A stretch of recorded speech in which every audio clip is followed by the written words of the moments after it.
Ja plāno uzsākt jebkādu veidu darījuma attiecības, tad pirms sadarbības pārbaudi savu potenciālo klientu vai partneri sankciju sarakstos, lai vēlāk nebūtu sarežģījumi ar finanšu vai valsts iestādēm. AML Plus piedāvā sankciju pārbaudes moduli, kur ievadot fiziskas vai juridiskas personas datus, tās tiek pārbaudītas ANO, Eiropas Savienības, OFAC, kā arī citos sankciju sarakstos, un informācija par veiktajām pārbaudēm tiek katru dienu atjaunota.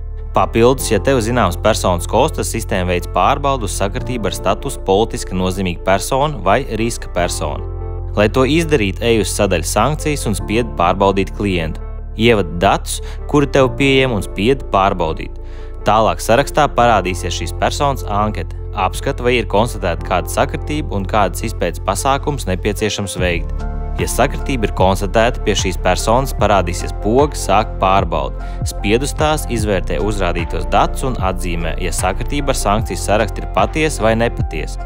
Šī pārbaude ir jāveic balstoties uz tev pieejamo informāciju.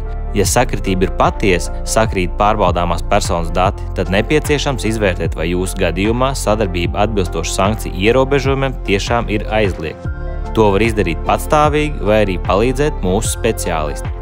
Kamēr ir aktīvs AML Plus abonements, sistēma automātiski un regulāri pārbaudīs norādītās personas, kā arī jebkuras pārbaudes gadījumā vai pēc pieprasījuma varēs uzrādīt, ka ir veikta sankciju likuma izpilde.